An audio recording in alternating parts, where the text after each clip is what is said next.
ई live study platform पर आप सभी का स्वागत है। इस वीडियो में डिस्कशन करेंगे 21 मई 2021 के हिमाचल प्रदेश राष्ट्रीय तथा अंतर्राष्ट्रीय करंट अफेयर्स के बारे में। पहला प्रश्न है, नेपाली कम्युनिस्ट पार्टी के प्रमुख नेता कौन है? तो पुष्पकमल दहल प्रचंड का नाम आपने सुना होगा। ये जो नेपाल की कम्युनिस्ट पार्टी है उसके प्रमुख नेता है। सुर्खियों में क्यों है ये आपको यहाँ पे बता देते हैं। नेपाल के प्रधानमंत्री केपी शर्मा ओली ने 10 अप्रैल 2021 को सदन का विश्वास खो दिया। देखिए, प्रतिनिधि सभा का विश्वास उन्होंने खोया था और ये पदमुक्त हो गए थे। पुष्पकमल दहल प्रचंड के नेतृत्व में नेपाली कम्युनिस्ट पार्टी ने ओली सरकार से समर्थन वापस ले लिया है। ये चीज आपको यहाँ पे याद रखनी है, कितने महत्वपूर्ण इनका व्यक्तित्व है। आप देख रहे होंगे भारत तथा नेपाल देशों के बीच 1850 किलोमीटर से अधिक लंबी सीमा भारत के 5 राज्यों उत्तराखंड, उत्तर प्रदेश, बिहार, बंगाल एवं सिक्किम से लगती है। वर्ष 1950 की भारत नेपाल शांति और मित्रता संधि दोनों देशों के बीच में मजबूत संबंधों की आधार रखती है। देखिए यहाँ पे उसके बाद क्या हुआ है, ये केपी शर्मा ओली ने प्रतिनिधि सभा में अपना जो इनका समर्थन था वो उन्होंने खो दिया। लेकिन इन्हें देखिए फिर से जो वहाँ की राष्ट्रपति है उनके द्वारा इन्हें फिर से वहाँ का प्रधानमंत्री नियुक्त कर दिया गया है। ये भी आपको याद रखना है, ठीक है जी। अब इनको कुछ समय के बाद जो उनकी कॉन्स्टिट्यूशनल प्रक्रिया है उससे गुजरना होगा। पुणे महाराष्ट्र में कृषि से संबंधित देश का पहला केंद्र खोला गया है, उसका नाम क्या रखा गया है? तो इसका नाम रखा गया है कृषि निर्यात सुविधा केंद्र, यानी ऑप्शन नंबर 20 प्रश्न का बिल्कुल सही उत्तर है। यूनेस्को ने भारत के कितने शहरों को संभावित सूची में शामिल किया है? तो यूनेस्को के द्वारा 6 भारत के शहरों को संभावित सूची में शामिल किया गया है। कौन कौन से शहर है आपको बता देते हैं। विश्व की प्राचीनतम नगरी वाराणसी का गंगा घाट रिवर फ्रंट है। महाराष्ट्र का मराठा सैन्य वास्तुकला है। कांचीपुरम के मंदिर है और उसके बाद जबलपुर का भेटा घाट, लंबेटा घाट और सतपुड़ा टाइगर रिजर्व है। और उसके बाद है आगे नेक्स्ट आपका हायर बेंकल विश्व धरोहर की संभावित सूची में शामिल किए गए हैं। और देखिए भारत सरकार ने 9 स्थानों को इस लिस्ट में संभावित सूची के लिए भेजा था, जिसमें से 6 अप्रूव कर दिए गए हैं यूनेस्को के द्वारा। इस तरह के प्रश्न हमें एचएस लाइड और एनटी की परीक्षा में देखने को मिलते हैं, तो ये प्रश्न आपके आने वाले एग्जाम के लिए बहुत ही इंपॉर्टेंट है।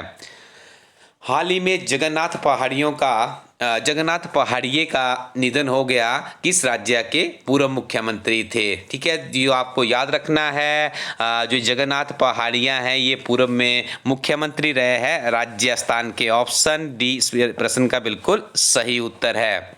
सब्जी के लिए मोमा मार्केट किस राज्य द्वारा शुरू की गई है? देखिए मोमा मार्केट को शुरू किया गया है मणिपुर के द्वारा। ऑप्शन ए इस प्रश्न का बिल्कुल सही उत्तर है। साथ में आप याद रखिएगा मणिपुर के मुख्यमंत्री है एन बीरेन सिंह तथा यहाँ के राज्यपाल है नजमा हेमतुल्ला। ये भी आपको दोनों फैक्ट याद रखने होंगे। सैटेलाइट इंटरनेट सेवा प्रदान करने के लिए गूगल क्लाउड ने किस कंपनी के साथ साझेदारी की है? तो स्पेस एक्स के साथ में साझेदारी की गई है गूगल के साथ में। दोनों बहुत ही दिग्गज कंपनियां हैं। यदि ये इस तरह की सैटेलाइट इंटरनेट सेवा के लिए यदि अच्छे से काम करना शुरू कर दे तो आने वाले समय में बहुत ही बेहतरीन इंटरनेट की सेवाएं हमें उपलब्ध हो सकती है। अंतर्राष्ट्रीय अजय स्वर्ण पदक से किसे सम्मानित किया गया है? तो आपको बताना है इनका नाम। देखिए अंतर्राष्ट्रीय अजय स्वर्ण पदक से सम्मानित किया गया है रमेश पोखरियाल निशंक को, जो कि वर्तमान में हमारे शिक्षा मंत्री है, भारत के शिक्षा मंत्री है। वर्ल्ड मेट्रोलॉजी डे कब मनाया जाता है? तो 20 मई को आपने याद रखना है। 20 मई मनाया जाता है वर्ल्ड मेट्रोलॉजी डे के रूप में। नेक्स्ट वन इज विश्व एड्स वैक्सीन दिवस कब मनाया जाता है? देखिए आपको ज्ञात होगा, कमेंट सेक्शन में आप बताइएगा। ये आप बहुत ही सिंपल प्रश्न है, मैं आपसे पूछ रहा हूँ कि एड्स दिवस कब मनाया जाता है? ठीक है जी, बहुत ही पॉपुलर प्रश्न है, बहुत बार कंपेटिटिव एग्जाम में आ चुका और बहुत ही सिंपल दिवस है। लेकिन आज आपसे थोड़ा सा यूनिक यहाँ पे बात की जा रही है। आपसे पूछा जा रहा है कि विश्व एड्स वैक्सीन दिवस कब मनाया जाता है? तो इसका सही उत्तर होगा 18 मई, याद रखिएगा। नेक्स्ट वन इज 18 18 मई 2021 को मनाए गए अंतर्राष्ट्रीय संग्रहालय दिवस की थीम क्या थी? तो इसकी थीम रखी गई है the future of museum recover and reimagine. Option D is the right answer. आगे हम डिस्कशन करेंगे हिमाचल प्रदेश के करंट अफेयर्स के बारे में। आपको बता दें एचएस की एडवर्टीजमेंट आउट हो चुकी है। कुछ दिनों में आप हिमाचल प्रदेश रेवेन्यू सर्विसेज की एडवर्टीजमेंट भी आउट होगी, जिसमें आपको लाइट सर्विसेज, नायब तहसीलदार इत्यादि की परीक्षाएं, पटवारी की परीक्षाएं भी हो सकता है आपको उस परीक्षा में देखने को मिले। तो अपनी तैयारी को आगे बढ़ाइएगा, जुट जाइएगा, नियमित रूप से करंट अफेयर का वीडियो सुनते रहिए। हिमाचल प्रदेश में म्यूकरमाइकोसिस यानी ब्लैक फंगस के पहले मामले की पुष्टि किस अस्पताल द्वारा की गई है? तो ये पुष्टि की गई है आईजीएमसी शिमला के द्वारा, जो हिमाचल प्रदेश का पहला और सबसे पुराना और सबसे बड़ा मेडिकल कॉलेज है। तो यहाँ पे देखिए इस रोग से संबंधित जो ये पहला केस है ये मिल चुका है, ब्लैक फंगस रोग की यदि बात करें। और ये जो पेशेंट थे ये हमीरपुर जिला के निवासी है। ठीक है जी, तो याद रखिएगा। मंडी जिला में कहां पर सांस्कृतिक केंद्र स्थापित किया गया है? तो मंडी जिला के जंजैहली में, जंजैहली को एक पर्यटन वैली के रूप में विकसित किया जा रहा है। और याद रखिएगा मंडी में इसका सांस्कृतिक केंद्र स्थापित किया गया है। और इसके निर्माण जो इसका सांस्कृतिक केंद्र का निर्माण है 25.75 करोड़ रुपए की राशि इसके ऊपर खर्च की गई है। और हिमाचल प्रदेश के मुख्यमंत्री जयराम का जो गृह जिला है मंडी है, इनका संबंध भी मुख्यतः सिराज वैली से ही है। सिराज वैली के अंतर्गत ये आपका जंजैहली भी आता है। हिमाचल प्रदेश का कौन सा जिला लहसुन के उत्पादन में शीर्ष पर है? लहसुन और यदि हम अदरक की बात करेंगे तो सिरमौर नंबर 1 पे आता है, लेकिन लहसुन की पैदावार में दूसरे नंबर पर आता है हमारा कुल्लू। ये भी आपको याद रखना है। और हिमाचल प्रदेश में करीब 2900 हेक्टेयर भूमि पर लहसुन का उत्पादन हो रहा है। औसतन 58,000 मीट्रिक टन लहसुन उत्पादन होता है। और जिला कुल्लू में 1200 हेक्टेयर जमीन पर लहसुन की पैदावार की जाती है। जिले में 19,000 मीट्रिक टन लहसुन उत्पादन होता है। कितनी महत्वपूर्ण आपकी जानकारी है, जीएस 123 के लिए आप लिख सकते हैं। हिमाचल प्रदेश में विभिन्न तरह का फल उत्पादन हो गया, बागवानी हो गया, कृषि व्यवस्था हो गया, इस तरह के फैक्ट आपके लिए मुख्य परीक्षा या ऐसे राइटिंग के लिए, प्रारंभिक परीक्षा के लिए तो ये इंपॉर्टेंट रहते ही है।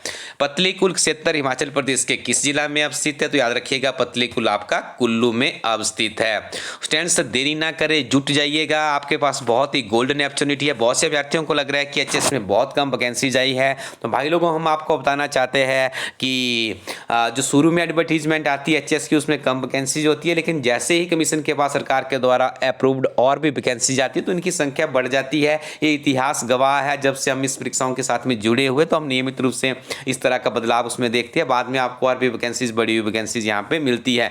करना क्या है, आपको इस वेबसाइट पे जाइए जो रेड मार्क यहाँ पे की गई है elaststudy.co.in, और अपने लिए कुछ किताबें चूज कीजिए। हिमाचल प्रदेश प्रशासनिक सेवाओं के लिए आपको हिमाचल प्रदेश केंद्र सरकार का बजट इकोनॉमिक सर्वे हो गया, 3 महीने के करंट अफेयर्स हो गए, पिछले 1 महीने के करंट अफेयर्स की किताब है हमारी हिमाचल प्रदेश एक समग्र अध्ययन किताब। हिमाचल प्रदेश के सामान्य ज्ञान के लिए बहुत ही बेहतरीन विकल्प है।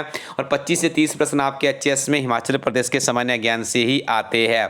उसके अलावा भी यहाँ पे आपको से महात्मा गांधी विशेषांक के और भी बहुत सी महत्वपूर्ण किताबें मिल जाएगी। अपने लिए किताबों का एक पैकेज बनाइएगा, क्योंकि वर्तमान समय में सारी शॉप्स बंद है। सिर्फ elaststudy.co.in वेबसाइट ही आपके पास एक मार्ग है जिसमें आपको हिमाचल प्रदेश के विभिन्न तरह के कंपीटिटिव एग्जाम की उत्कृष्ट किताबें मिल जाएगी। जल्दी से ऑर्डर कीजिए, किताबें इंडियन पोस्टल सर्विसेज के माध्यम से आपके घर पहुंचाई जाएगी।